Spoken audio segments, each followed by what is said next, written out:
आपल्यासोबत ओबीसी आंदोलक लक्ष्मण हाके साहेब, आता जरांगे यांची पत्रकार परिषद झाली, त्यांनी सांगितलं सगळी स्वराज्याची जर मागणी मान्य झाली नाही तर 288 आमदारच्या विधानसभा लावणार, 288 विधानसभामध्ये. पॉलिटिकली अजेंड्यावरच काम करतायत ना ते. आरक्षण वगैरे ही त्यांच्या अखत्यारीतील गोष्टच नाही ना. त्यामुळं आता हे निवडून आणून काय आरक्षण संपवत आहेत का? ओबीसींचं आरक्षण संपवणार का एवढे सगळे निवडून आल्यावर? आरक्षणच संपवायचं ना त्यांना. त्यामुळं काय त्यांच्या वक्तव्यावर बोलावं. खरं तर हाके साहेब त्यांचं असं म्हणणं आहे, आता ते हिंगोलीचा दौरा देखील करणार आहे आणि विधानसभेची तयारी सुरू आहे असं त्यांचं म्हणणं आहे. तुमचं काही अशी आहे का तयारी जर तुमची मागणी मान्य झाली नाही तर? नाही, मी संविधानातल्या ओबीसींच्या हक्कानं अधिकाराविषयी आता सध्या बोलतोय.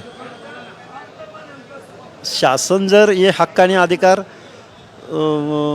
चं संरक्षण करण्यात यशस्वी झाले तर ठीक आहे, कशाला राजकारण करायचं. आणि मी मेंढपाळाचा मुलगा आहे, मी कुठले पैसे मॅन मनी मसल आणणार?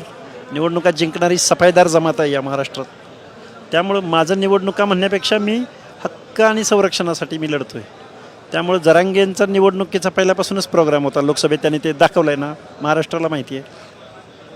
म्हणजे त्यांचं राजकीय होतं असं काही म्हणायचं आहे का तुम्हाला? राजकारणासाठी होतं त्यांचं असं काही म्हणायचं आहे का? प्री प्लॅन्ड राजकीय. कारण आरक्षण आणि जरांगेचा संबंध काय माहिती आहे? आरक्षण पॉलिसी काय आहे, VJNT काय आहेत, ओबीसी काय आहेत, किंवा SC ST काय आहेत? काय संबंध आहे त्या माणसाचा? झंडशाही करणे आणि ग्रामीण भागातला ओबीसी भयभीत करणे, धास्ती निर्माण करणे, बीडसारख्या शहरामध्ये टार्गेट करून घरं जाळणे, हा दहशतवाद आहे. हा कायदा ब्रेक करणारा माणूस आहे, कायदा पाळणारा माणूस नाही. तुमचं आंदोलन देखील सरकार पुरस्कृत आहे असं त्यांचा आरोप होतो. कसं असतं सरकार पुरस्कृत? त्यांना विचारा ना त्या प्रश्नाचं उत्तर. कुठलं सरकार असं करेल बरं? आणि करत असेल तर ते कसं करेल ते त्यांनाच विचारा. दुसरीकडे आपण जर पाहिलं तर मंत्री जे आहे गिरीश महाजन, त्यांनी म्हटलं की सरकारनं ओबीसी आंदोलनात दखल घेतली, येणाऱ्या 2 दिवसात शिष्टमंडळ भेटायला जाईल असं त्यांनी वक्तव्य केलं आहे. ठीक आहे, गिरीश महाजन. सुबुद्धी देऊ आणि लवकर येऊ. 2 दिवस नाही, 8 दिवसांनी आले तर चालेल. कारण मी मेलो तरी मला काय हरकत नाही आहे. तर मी काय खूप मोठा माणूस नाही आहे, काय नाही. मी मेलो तर काय फरक पण पडणार नाही यांना. तब्येत खालावती पण 2 दिवस जास्त होत नाही का? जास्त होतंय बोलणं, प्रत्येक दिवस जास्त होते. साहेब, खरं तर आपण पाहिलं तर ओबीसी आंदोलक जे ते आक्रमक होताना टायर जाळताय, रस्ता रोक करताय, ओबीसी आंदोलन गुन्हे देखील दाखल होते. काल 37 आंदोलकांवरती गुन्हे दाखल झालेले. ही जबाबदारी शासनाचीच आहे.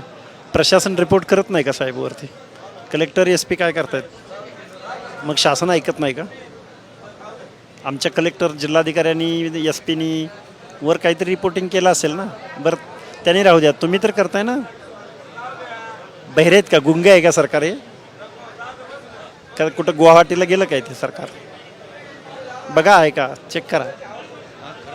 समाज आक्रमक होतोय पण तोडगा निघत नाही. किती दिवस चालायचं मग हाके साहेब? समाज आक्रमक होतोय, रस्त्यावर येतोय. भावना कळत नसेल तर काय करायचं? इतिहासातलं एक उदाहरण सांगितलं तर तुम्हाला ते हेवी होईल. सांगा. अनेक राजांना जनतेनं, श्रीलंकेमध्ये काय झालं? त्यामुळं पब्लिकला गृहीत धरू नका तुम्ही. तुम्हाला निवडून दिलं म्हणजे तुम्ही शहाणे झाला का जास्त? इथलं प्रशासन काय वर रिपोर्टिंग करतंय का नाही? आपण जर मला सुरुवातीला एकदाच शिष्टमंडळाने तुमची भेटी, त्यानंतर कुठेतरी शिष्टमंडळ अधिकृत नव्हतं ते. हे वैयक्तिक भेटायला आले होते. शिष्टमंडळ असतं तर आमचे जिल्हाधिकारी आले असते, शासन प्रशासनाचे या जिल्ह्याचे प्रमुख. सरकारचे प्रतिनिधी म्हणून तर आले होते, मंत्री होते त्यामध्ये. नाही, ते वैयक्तिक भेटायला आले होते. सरकार अजूनही दुर्लक्ष करत आहे ओबीसी समाज रस्त्यावर असताना. दुर्लक्ष नाही, डावलतंय. कुठेतरी ओबीसींच्या आंदोलनाला सरकार डावलत असल्याची प्रतिक्रिया जी आहे ती लक्ष्मण हाके यांनी दिलेली आहे. अक्षय शिंदे, साम TV न्यूज, जालना. देश विदेशातील प्रत्येक घडामोडींचे लाईव्ह अपडेट मिळवण्यासाठी आता साम टीव्हीच्या सर्व सोशल मीडिया प्लॅटफॉर्मला लाईक, फॉलो आणि सबस्क्राईब करा. तसंच सर्व नोटिफिकेशनसाठी बेल आयकॉन प्रेस करायला विसरू नका.